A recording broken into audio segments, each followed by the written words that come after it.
Hi, when in doubt pedal it out.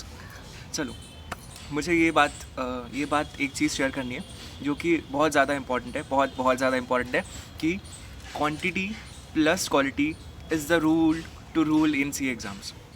Quantity मतलब कितना पढ़ना है, क्या कवरेज होना चाहिए। क्वालिटीज़ जो आप पढ़ रहे हो वो क्या आपको याद रह रहा है, क्या आप पढ़ते जा रहे हो और भूलते जा रहे हो, क्या ऐसा हो रहा है, नहीं ना।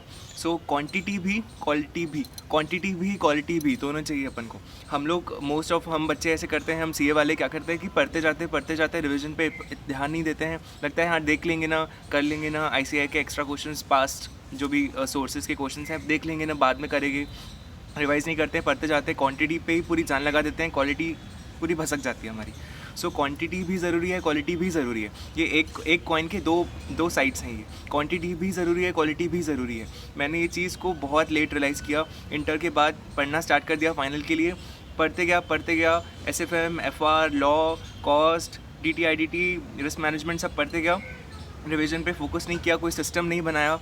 यहाँ से पढ़ते गया, वहाँ से भूलते गया, यहाँ से पढ़ते गया, यहाँ से भूलते गया। सो बहुत ज़्यादा टाइम, बहुत ज़्यादा एफर्ट्स, बहुत ज़्यादा पैसे सब वेस्ट किए। SFM Sanjay Saraf, FR Praveen Sharma, law Manish Bhandari, DT Bhanwar Borana सब बेस्ट फैकल्टीज से पढ़ा। महंगी क्लासेस खरीदी, मोटे मोटे रजिस्टर्स भरे, पूरी 100% सिंसेरिटी से पढ़ाई करी।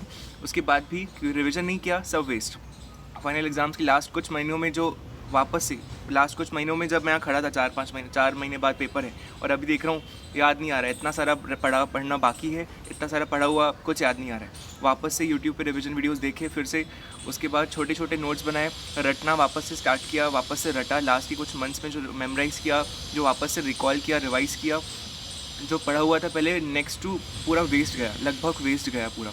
सो रिवीजन पे ध्यान नहीं दिया, क्वांटिटी पे ध्यान दिया, सिर्फ पढ़ते गया, रिवाइज नहीं किया, रिवीजन पे फोकस नहीं किया। तो बहुत वही एफर्ट्स दोबारा लगे। जो इतने एफर्ट्स देके इतने प्यार से, इतने सिंसियरली पढ़ रहे हो, प्यारे प्यारे नोट्स बना रहे हो, जैसे लिख रहे हो, सब मेहनत कर रहे हो, रिवाइज़ नहीं करोगे सब वेस्ट होने वाला है। पढ़ते जा रहे हो, सब वेस्ट होने जा रहे हैं। जब तक आप अगला मत पढ़ो कुछ भी, जब तक आपको पिछला पढ़ा हुआ याद नहीं है। क्वालिटी पे भी बहुत ज़्यादा फोकस करो। लेकिन इसके साथ इसका मतलब ये नहीं कि आप कुछ प्रतिशत पढ़ रहे हो, छोटा सा परसेंट पढ़ के जा रहे हो, थोड़ा सा हिस्सा पढ़ के जा रहे हो सिलेबस का और उसको बहुत अच्छे से पढ़ के जा रहे हो और बोल रहे हो कि मैं इसकी बदौलत पास हो जाऊँगा। ऐसा भी नहीं होगा, ऐसा भी नहीं चलेगा। क्वालिटी भी ज़रूरी है, क्वांटिटी भी ज़रूरी है। हम मोस्ट ऑफ द बच्चे जैसे बताया, हम क्वांटिटी पे ध्यान देते हैं, पढ़ते जाते हैं, रिवाइज़ नहीं करते हैं। सो ठीक है, बहुत ज़्यादा एम्फोसाइज़ कर रहा हूँ, ठीक है। अब देखो, पहले क्वांटिटी की बात कर लें। तो ऐसा सोचो, मैंने जैसे एफआर में बच्चे बोलते हैं अपना जो कंसोलिडेटेड फाइनेंशियल स्टेटमेंट सीएफएस है, अपना जो बिजनेस कॉम्बिनेशन है, अपना जो फाइनेंशियल इंस्ट्रूमेंट्स है, ये दिग्गज चैप्टर्स हैं जो उनको लगता है कि ये छूट गए तो बाप रे, मतलब तो कोई चांस ही नहीं है पास होने का। 15-15, 20-20 मार्क का ईच चैप्टर का वेटेज है। सीएफएस, अपना बिजनेस कॉम्बिनेशन, फाइनेंशियल इंस्ट्रूमेंट्स, मैंने लगभग ये तीनों चैप्टर्स ना के बराबर करके गया था। बिजनेस कॉम्बिनेशन रिवाइज़ नहीं किया था तो एग्जाम में जाने से पहले लगभग नहीं आता था, मेरे को कुछ भी नहीं आता था। बिजनेस कॉम्बिनेशन पढ़ के ही नहीं गया था, मान के चलो। पढ़ा था पर भूल गया था। सीएफएस पढ़ के ही नहीं गया था, ये मान के चलो। सीएफएस का क्वेश्चन आया था, सिर्फ बैलेंस शीट के टोटल्स करके आ गया मैं, एसेट्स लायबिलिटीज़ के, उसके कुछ मार्क्स मिले होंगे 5-7, क्या पता। सो सीएफएस भी मान के चलो नहीं पढ़ के गया था। फाइनेंशियल इंस्ट्रूमेंट्स टूटा फूटा, आधा अधूरा, थोड़ा बहुत पढ़ के गया था। उसके बदौलत 14 मार्क का क्वेश्चन आया था, उसमें से मेरी 8-10 मिले होंगे मुझे, वो अच्छे से सॉल्व करके आया था। सो ये दिग्गज चैप्टर्स में छोड़ के गया था क्योंकि टाइम नहीं था। पहले वाला पढ़ा सब भूल गया। लास्ट की कुछ मंथ्स में 8 सब्जेक्ट्स प्रिपेयर किए 4-5 महीनों में, तो जितना पढ़ के गया। जब ये जर्नी स्टार्ट की थी, 4 महीने बाद पेपर थे, तो इट लुक लाइक इम्पॉसिबल लग रहा था कि इतना सारा पढ़ना और पास होना, इसको पढ़ के इतने से वक्त में क्या पॉसिबल भी है क्या।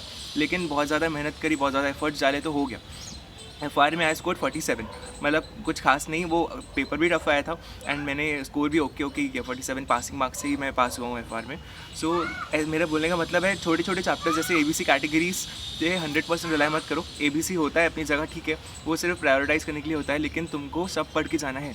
मैंने लिटरली जो सी कैटेगरी के चैप्टर्स है उसकी बदौलत मैं अच्छा खासा थोड़ा मतलब पास हो पाया एफआर में।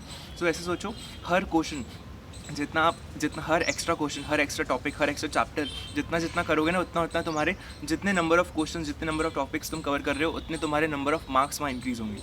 सीधा रिलेशनशिप है, higher the number of question topics, जितना ज़्यादा पढ़ते जा रहे हो उतने तुम्हारे मार्क्स बढ़ते जाएंगे। सीधा डायरेक्ट रिलेशनशिप है। तो क्वांटिटी बहुत इंपॉर्टेंट है। ऐसे सोचो कि अगर आप कुछ छोड़ने की सोच रहे हो ना, तो सोचो यही आने वाला है। कुछ छोड़ने की सोच, अब तो यही आने वाला है, अब तो ये करके ही जाना पड़ेगा। अरे यार, लिटरली मतलब बच्चे ये टफ चैप्टर से इतना डर जाते हैं कि छोटे छोटे चैप्टर्स जो मतलब यूं होते जाते हैं, ऐसे कैटेगराइज करो ना। ठीक है, ये मेरा सिलेबस है एक सब्जेक्ट का, इसमें से इतना प्रतिशत ईजी वाला है, इतना प्रतिशत हार्ड वाला, मीडियम वाला है, इतना प्रतिशत वो बहुत हार्ड वाला है, हार्डेस्ट वाला, सबसे हार्ड नॉर्मल वाला और ईजीएस्ट वाला। तो ईजीएस्ट वाला सबसे जल्दी कर लो ना, क्योंकि सबसे कम टाइम में तुम्हारा मतलब सबसे जल्दी मेरा मतलब है बोलने का ज़्यादा से ज़्यादा कवरेज रखो। ईजी वाले को कुछ भी मत छोड़ो, जो इतना ईजीली हो सकता है, जो बहुत आसान है, जो कम समय में हो सकता है, उसको तो करो ही करो। जो मीडियम है उस पर भी एफर्ट डालो, और बाद में जान बचे तो हार्ड वाले पे भी आओ, हार्ड वाला भी जितना कर सको करो। जितना ज़्यादा कवरेज करोगे उतना तुम्हारे लिए अच्छा है। सो कवरेज बहुत इंपॉर्टेंट है, अपन वो करते भी है। ठीक है, चलो। सो लिटरली लॉ में भी हर सब्जेक्ट में मैं अगर रिकॉल करता हूँ ना, मैंने जितना मेरे दोस्त एग्ज़ाम में एंटर करने से पहले वो जो थोड़ी देर बचे रहते ना, 1-1:30 बजे एंटर करना है, 1:30 बजे एंटर करना है, और उसके पहले भी मैं क्या करता था, पन्ने पलटा था। क्या पता 10-15 मिनट में भी एग्जाम हॉल में घुसने से पहले भी एक बार पन्ने पलटा लेता था। जो छूट गया पन्ना उसको एक बार देख लेता था, क्या पता कुछ मार्क्स यहाँ से आ जाए। और होता था ऐसे MCQs बन जाते थे कि अच्छा ये मैंने अमाउंट फिगर देख लिया था, वही आ गया, उसके बाद कुछ मार्क्स मिल जाते थे। जितना ज़्यादा कवरेज, जितना ज़्यादा पैराग्राफ्स पढ़ोगे, लाइंस पढ़ोगे, जितने ज़्यादा एक्स्ट्रा पेजेस पढ़ोगे, जितने एक्स्ट्रा क्वेश्चन सॉल्व करोगे, जितना ICAR के पास सोर्सेस में पीछे जाते पिछले एग्जाम्स का अटैम्प्ट्स का क्वेश्चंस प्रैक्टिस करोगे, उतना अच्छा। जितना ज़्यादा प्रैक्टिस, जितना नंबर ऑफ क्वेश्चन, जितना जान लगा सको उतना अच्छा, उतना सीधा तुम्हारे वहाँ पे मार्क्स देखेंगे ऐसा। ठीक है, क्वांटिटी। चलो क्वालिटी से मेरा मतलब है रिविजन। जो पढ़ रहे हो वो याद रह रहा है क्या, पढ़ते जा रहे हो भूलते जा रहे हो, ऐसा हो रहा है क्या। मैंने literally Sanjay Saraf sir, Parveen Sharma sir के मोटे मोटे रजिस्टर्स भराए, और एग्जाम के पहले वो पूरे रजिस्टर उठा के छज्जे पे रख दिए, कोई काम नहीं है। उनकी गलती नहीं है, वो बहुत अच्छे टीचर्स हैं। गलती मेरी है कि मैंने उन नोट्स को रिवाइज ही नहीं किया।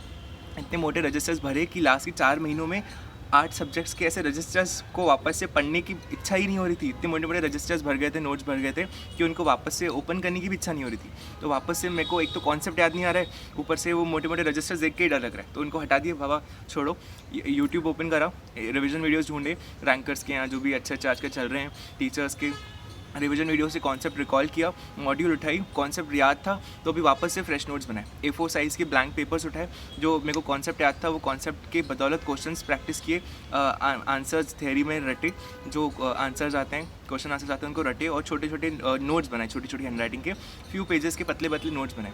जैसे फॉर एग्जाम्पल ऑडिट में बैंक ऑडिट उठा लो, तो उसको पूरा अच्छे से रिवाइज कर लिया, उसके जो आंसर्स थे मॉड्यूल के पास पेपर्स के ICAR सोर्सेस के, उनको रट लिया, लर्न कर लिया, और फिर उसके बाद मॉड्यूल से सारे मेरे को पता है कौन से आ रहे हैं, जो मतलब कौन से क्वेश्चंस हैं, उन सब क्वेश्चंस को याद करके A4 साइज़ के 3-4 पेपर्स उठाए, छोटी हैंडराइटिंग में उसमें सारे आंसर्स को लिख दिया। तो 3-4 पेजेस में मेरे पूरे बैंक ऑडिट का रेडी हो गया। तो आज पूरा दिन लगा के 4-5 घंटे लगा के बैंक ऑडिट पढ़ा, नेक्स्ट डे वापस से उसको रिवाइज़ किया, वो 3-4 पन्ने उठा के टेरेस पे घूम के उसको रिवाइज़ किया, आधे 1 घंटे में रिवाइज़ हो गया। सो उससे क्या होता है, एक साइकोलॉजिकली एक इम्पैक्ट आता है। अगर आप छोटी नोट्स बनाते हो, अगर आपको देख के लगता है अच्छा इतना ही पढ़ना है क्या, अच्छा यही है क्या, तो आप इजीली कर लेते हो, अच्छा इतना सही है क्या, हो जाएगा करके। 1 मोमेंट। या सो वो मैं क्या करता हूँ, छोटे A4 साइज़ के ब्लैंक पेपर्स उठा के उस पर छोटी हैंडराइटिंग में सारे आंसर्स लिख देता हूँ, और एक चैप्टर को कम से कम पेजेस में समराइज़ करने की कोशिश करता हूँ, और फिर नेक्स्ट टाइम नेक्स्ट रिविजन्स में, नेक्स्ट रीडिंग्स में उनसे पढ़ता हूँ। तो देख के लगता है अच्छा इतना सही है क्या, ये तो हो जाएगा।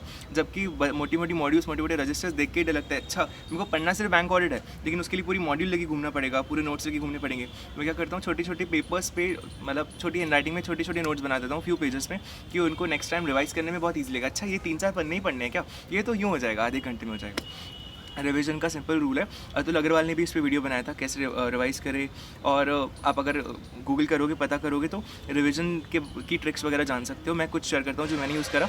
आज मैंने कुछ भी पढ़ा रिवीजन के लिए, तो नेक्स्ट 24 आवर्स में अगले दिन उसको एक दिन में उसको रिवाइज़ करना ही करना है। अभी मॉर्निंग में से अभी 12:30 हो रहे हैं, अभी मैंने कुछ पढ़ा, तो कल मॉर्निंग में मुझे उठ के या कल दोपहर तक या मैक्स टू मैक्स कल शाम तक मुझे उसको रिवाइज़ करना ही करना है। आज कुछ भी पढ़ रहा हूँ, अगले 24 घंटों में उसको अगले दिन रिवाइज़ करना ही करना है। थ्योरी की भी बात कर रहा हूँ, प्रैक्टिकल भी बात कर रहा हूँ। थ्योरी में डेफिनेटली ज़्यादा रिविजन्स लगती है, क्योंकि थ्योरी सबसे ज़्यादा अपन प्रोन होते हैं कि चलो भूल जाएंगे, बहुत ज़्यादा चांसेस होते हैं। प्रैक्टिकल में कंपैरेटिवली कम होता है, क्योंकि उसमें अपन लॉजिक लगाते हैं, उसमें अपन सॉल्व करते हैं, लिखते हैं, या कैलसी यूज़ करते हैं, या उसमें अपन का एक सिस्टम बना हुआ रहता है कि कैसे या अपन को कॉन्सेप्ट पता होता है। थ्योरी में भी होता है, बट प्रैक्टिकल में कंपैरेटिवली चलो कम भी रिवाइज़ किया तो समझ में आता है, लेकिन थ्योरी में बहुत रिवाइज़ करना पड़ता है। उसकी बदौलत काम नहीं चलता, हम भूल जाते हैं, पूरे एफर्ट्स वेस्ट हो जाते हैं। 1 सेकेंड। या सो आज कुछ पढ़ा, 24 आवर्स में उसको रिवाइज़ करना ही करना है, ठीक है। थ्योरी और प्रैक्टिकल दोनों। आज 4-5 घंटे देखिए, अगर कोई थ्योरी टॉपिक पढ़ा तो कल उसको रिवाइज़ करने में आधा 1 घंटा लगेगा, लेकिन वो वर्थ इट रहेगा। अगर आपने उसको रिवाइज़ किया, थोड़ा एक्स्ट्रा टाइम लगा के, थोड़ी एक्स्ट्रा जान एफर्ट्स लगा के रिवाइज़ किया, तो जो पहली फर्स्ट प्लेस पर जो तुमने पढ़ा था वो तुम्हारे काम का रहेगा। अगर रिवाइज़ नहीं करोगे तो जो तुम पढ़ते जा रहे हो, भूलते जा रहे हो, पूरे एफर्ट्स वेस्ट जाने वाले हैं, फिर से पढ़ना पड़ेगा, ज़ीरो बैक टू ज़ीरो हो जाओगे, फिर से पूरा मेमोराइज़ करना पड़ेगा। खासकर ये मेमोराइजेशन की भी बोल रहा हूँ, क्योंकि काफ़ी सारा प्रतिशत है जहाँ आपको रटना, याद रखना पड़ता है। सो रिवाइज़ करना बहुत इंपॉर्टेंट है, ताकि आपकी मेहनत वेस्ट न जाए, ठीक है। चलो, एक जो 24 घंटों में पढ़ना है, उसके बाद नेक्स्ट 3-4 डेज़ में उसको पढ़ना है। से आज मैंने 3 दिन पहले, आज से मैंने फॉर एग्जांपल बैंक ऑडिट पढ़ा, उसको कल मैंने रिवाइज़ कर लिया। फिर आज से जिस दिन पढ़ा था उसके 3-4 दिनों में, 3-4 दिनों बाद, आवाज़ से इग्नोर करना, 3-4 दिनों बाद, 1 मिनट छोड़ो, दिस इज़ इंपॉर्टेंट, सुनो। आज तुमने पढ़ा, उसके अगले 3-4 दिनों में तुमको रिवाइज़ करना ही करना है वापस से, ताकि वो फ्रेश रहे माइंड में, तुम्हें याद रहे। आज कुछ पढ़ा, नेक्स्ट डे उसको रिवाइज़ किया। आज कुछ पढ़ा, 3 से 4 दिन में उसको वापस से रिवाइज़ किया। आज कुछ पढ़ा, उसको 10-15 दिन बाद फिर से रिवाइज़ करना पड़ेगा। कैसे याद रहेगा कब क्या पढ़ा था? तो तुम कोई सब्जेक्ट पढ़ रहे हो ना, आगे चैप्टर्स पढ़ते जा रहे हो, तो पिछले चैप्टर्स को रिकॉल करो। क्या मुझे वो चैप्टर याद है तो एक बार खुद को बोल के दिखाओ, एक बार रिवाइज़, एक बार आंखें बंद करके रिकॉल करके देखो, तुमको याद आ रहा है क्या उस चैप्टर में क्या पढ़ा था। आज मैं से बैंक ऑडिट पढ़ते पढ़ते आज मैं आ गया हूँ, आगे के किसी चैप्टर में आ गया हूँ। मैंने बैंक ऑडिट पढ़ा था 1 हफ्ते पहले, 10 दिन पहले, 15 दिन पहले, तो क्या मुझे अभी भी याद है क्या?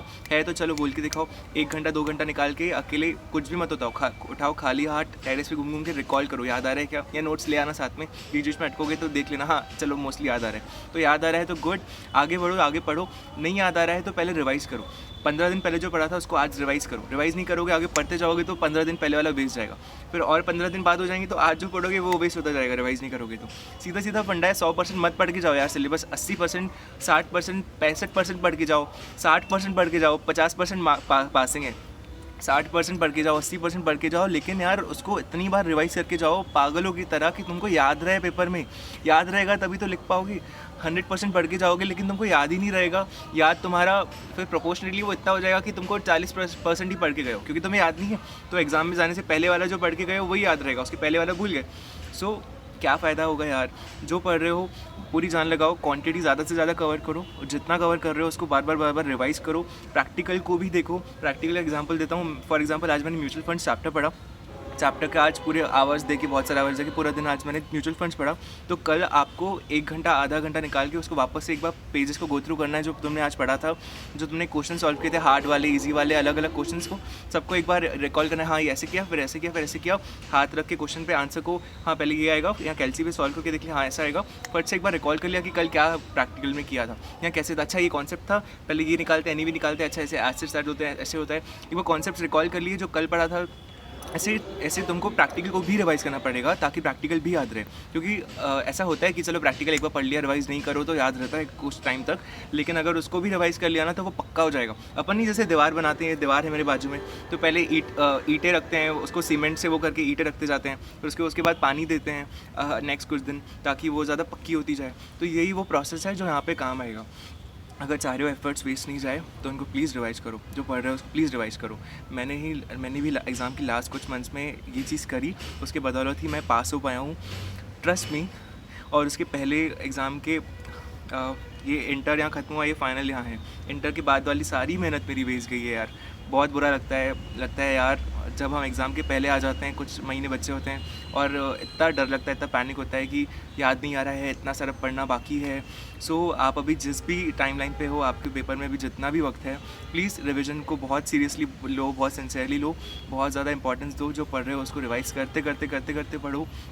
बहुत सिंपल है, बहुत ईजी है, रिवाइज़ ना करना, छोड़ देना, अरे कुछ नहीं होता, अरे पढ़ते चलो, अरे एक ऑफिस चल रहा है, एक क्लास हो रही है, अरे बहुत इंपॉर्टेंट है यार रिवीजन। वाट लग जाती है पेपरों के पहले।